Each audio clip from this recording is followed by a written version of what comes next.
Hello दोस्तों, आप लोग कैसे हो। उम्मीद करती हूँ आप सब अच्छे होंगे और अभी मैं भी अच्छी हूँ। आप लोगों को मेरी स्टोरी का भी इंतज़ार होगा, मेरी लव स्टोरी का और धोखेबाज देसराज एक्सपोजी। तो मैं आगे की स्टोरी आप लोग को आज सुनाती हूँ। मेरी शादी हो जाती है 5 नवंबर को। शादी के बाद फिर मैं मंदिर से, पटेश्वरी मंदिर से हम और वो धोखेबाज देसराज हम दोनों घर आ जाते हैं। घर में हम खाना खाते हैं। फिर ये रहता है कि हम नेक्स्ट डे, शादी के दूसरे दिन हम चले जाएंगे सुबह के टाइम पे। तो फिर हम होने के बाद फिर हम घर में रुकते हैं। फिर जब नेक्स्ट डे आता है सुबह, हम जम्मू तवी जो होती है ट्रेन, जम्मू तवी से हम लखनऊ के लिए हम सोचे रहते हैं कि हम जम्मू तवी से निकलेंगे। आप लोग को यकीन नहीं होगा, मैं इतनी खुश थी ना। मुझे ये लगता था कि नहीं, मेरे पसंद के लड़के से मेरी शादी हुई है। मैं विदाई में बिल्कुल रोई नहीं थी। इसलिए नहीं रोई थी क्योंकि मैंने जिससे प्यार किया उससे मेरी शादी हो गई, इसलिए मैं बहुत खुश थी। मुझे नहीं पता था कि जो मैं आज इतना खुश हूँ कि जहाँ मैं इस आदमी के साथ रहूँगी मेरी ज़िंदगी एकदम तहस नहस कर देगा ये आदमी। ये नहीं मालूम था कि जो आज मैं इतनी खुश हूँ, मेरी आंखों से आंसू भी नहीं आ रहा है, ये मुझे इतने आंसू दे देगा ज़िंदगी भर के। मैं अपने घर वालों से, हाँ ये है कि मुझे इस चीज़ की खुशी थी कि चलो मैं जिससे प्यार करती हूँ उसके साथ में जा रही हूँ। मैं हंसते हंसते मेरी विदाई हो जाती है सुबह के टाइम और हम गाड़ी से सीधे रेलवे स्टेशन जाते हैं और वहाँ से जम्मू तवी होती है। जम्मू तवी में आर्मी कोच होता है, आर्मी कोच जो सिर्फ आर्मी वालों का होता है, जिसमें सिर्फ आर्मी वालों की फैमिली रहती हैं। इस आदमी ने मुझे उस पर ये और हम दोनों उसी पे बैठे थे। वहाँ से सीधे हम लखनऊ जाते हैं और मैं ढेर सारे सामान लेके जाती हूँ। 3 बैग रहता है मेरा, बड़े वाला अटैची बैग, जो बैग होते हैं मेरे, 3 बड़े बैग होते हैं। इतने सपने सजो के मैं जाती हूँ अपने बड़े बड़े बैग लेके। मुझे लगता है मैं इतनी दूर जा रही हूँ, अपना सारा सामान लेके जाऊँगी, मैं कुछ छोड़ के नहीं जाऊँगी। मैं सारे सामान कपड़े भर के लेके जाती हूँ, ढेर सारे। 3 बैग रहता है, एक अचार का डिब्बा रहता है और 3 ट्रॉली बैग होते हैं मेरे। एक वैसे हाथ में पकड़ने वाला बैग होता है। बहुत सारा सामान होता है। मैं ये सोच के जाती हूँ कि नहीं, मैं इतनी दूर जा रही हूँ, पता नहीं मैं जल्दी वापस आऊँगी कि नहीं आऊँगी। ये सोच के मैं लेके जाती हूँ ढेर सारे सामान। जो डिफ़िकल्ट होता है सामान हर जगह लेके चढ़ना, क्योंकि मेरा सामान बहुत ज़्यादा होता है। उसके बाद लखनऊ में हम उतरते हैं। लखनऊ में मेरा जो सामान होता है वो वहाँ पे वो जमा करवा देता है, क्योंकि लखनऊ में हम ज़्यादा दिन के लिए रुकते नहीं हैं। क्योंकि वहाँ से वो जब टिकट करवाता है तो वो वहाँ की करवाता है, जहाँ त्रिवेणी कैंट की, जहाँ पे वो पोस्टेड होता है, गुरदासपुर की, वहाँ की करवाता है। तो वो 2 दिन की बाद की रहती है टिकट, तो 2 दिन हमें वहीं रुकना होता है लखनऊ में ही।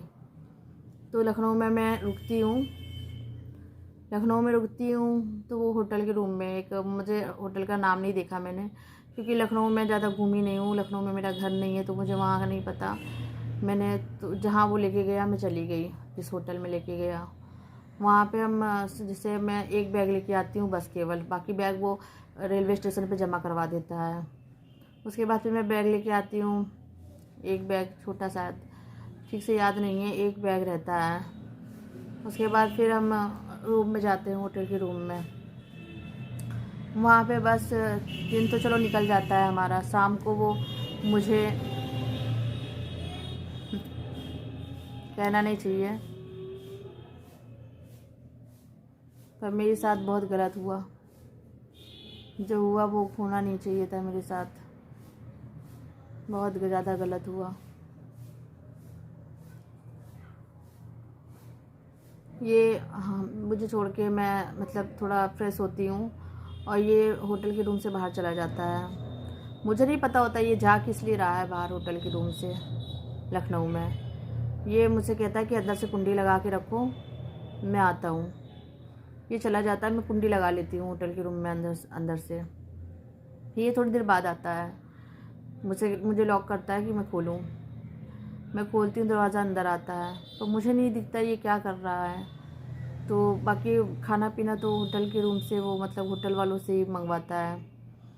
उसके बाद मैं देखती हूँ कि ये ड्रिंक लेके आया रहता है, शराब लेके आया रहता है, बोतल खुद पीता है, ठीक है, खुद पीने के लिए निकालता है ये, और मुझे भी देता है गिलास में, कहता है इसको पी लो। बताइए, मुझे शराब दे रहा है, अपनी बीवी को शराब दे रहा है ये पीने के लिए। कोई भी पति अपनी पत्नी को कभी नहीं चाहेगा कि उसकी पत्नी शराब पिए, पर ये मुझे कहता है कि शराब पी लो। अब आप लोग सोच रहे होंगे ये शराब मुझे क्यों पिलाना चाहता है, कुछ दिमाग वाले लोग समझ गए होंगे। तो इसको मेरे मुंह से कहना नहीं चाहिए, पर मैंने जब मीडिया को बोल दिया है तो आप लोगों को बताने में अपनी स्टोरी में क्या है, बताना चाहिए ना। अब तो खुल के बोलना पड़ेगा ना, शर्म किस लिए करूं मैं। जब इसको शर्म नहीं आई मेरी ज़िंदगी मेरी बर्बाद करते हुए, मेरी इज्जत लूटते हुए, तो मैं क्या अब शर्म करूं। एक बच्चा पैदा कर लिया है मैंने, इसको शारीरिक सुख ज़्यादा चाहिए था, ठीक है, फिजिकल रिलेशनशिप इसको कुछ ज़्यादा ही अच्छे से मनाना था इसको, इसीलिए मुझे ऑफ़र कर रहा था शराब। जब मैंने शराब फेंक दी, मैंने नहीं पी, तो इसने उसके लिए मुझे 2 थप्पड़ मारे खींच के, उस टाइम पे मारा जब मैंने फेंका। उसके बाद इसने मुझे इतने थप्पड़ लगाए गाल पे मेरे, इतने मारे इसने मुझे कि मेरे को फिर मेरा ऐसे हाथ खींच के, मेरे को बार बार हाथ मेरा खींच के मुझे नीचे फेंक, मतलब बेड के ऊपर ऐसे ढकेल रहा है मुझे ये बार बार। जैसे कहते हैं ना किसी चीज़ को, जैसे शेर नहीं होता कि नोच के बार बार मारता है वो, उसी तरह से ये मुझे बार बार ऐसे खींच के। मैं उस दिन इतना रोई। उसके बाद जब इसने मुझे मारने के बाद मैं गई बाथरूम में, अपने आप को बंद करने लगी, लॉक करने लगी अंदर से।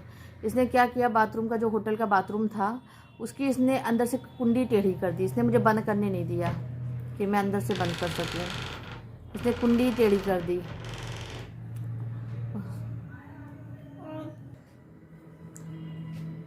मैं बाथरूम का दरवाज़ा बंद कर देती हूँ, फिर इससे कुंडी तोड़ देता है। सॉरी, थोड़ा डिस्टर्ब हुआ था, मेरा बच्चा आ गया था। ये कुंडी तोड़ देता है और मैं अंदर मतलब क्या करती, कुंडी नहीं लगाया मैंने। फिर मैं नीचे बाथरूम में बैठ के रोती हूँ। मैं मेरे पास आता है ये नशा किए रहता है। उस टाइम पे जब ये मेरे पास आता है ये नशा किए रहता है, ठीक है। कहते हैं ना जो नशेड़ी होते हैं ना वो रोते हैं किसी को मारने के बाद या किसी की हत्या कर देने के बाद, उन्हें ड्रामा करने की आदत होती है, ड्रामा, रोना गाना, इसकी वही आदत हो गई, रोने गाने की आदत। मैं क्या करती, मैं तो फंस चुकी थी। मैं अपने घर वालों को बता नहीं सकती थी क्योंकि मेरी शादी नई हुई थी। आज मेरी शादी हुई, कल इसने मुझे मारा लखनऊ में। तो ये 1-2 दिन का अगर मैं अपने घर वालों को बताती, मेरे घर वाले दुखी हो जाते, परेशान हो जाते मेरे घर वाले, क्योंकि मैंने लव मैरिज कर रखी थी। अपने घर वालों से मैंने रिक्वेस्ट करके इतना उनको मना के शादी की थी मैंने इससे। अगर उनको पता चलता तो क्या होता। बेइज्जती तो उनकी हो ही गई थी। मैं घर से अपनी शादीशुदा होके विदा होके आई थी, पूरे रीति रिवाज से मेरी शादी हुई थी। मैं अपने घर वालों को बेइज्जत नहीं कर सकती थी। मैंने सोचा चलो कोई बात नहीं, मैंने शादी की, इसके साथ रहना है मुझे, मैं और कोई ऑप्शन ही नहीं था मेरे पास।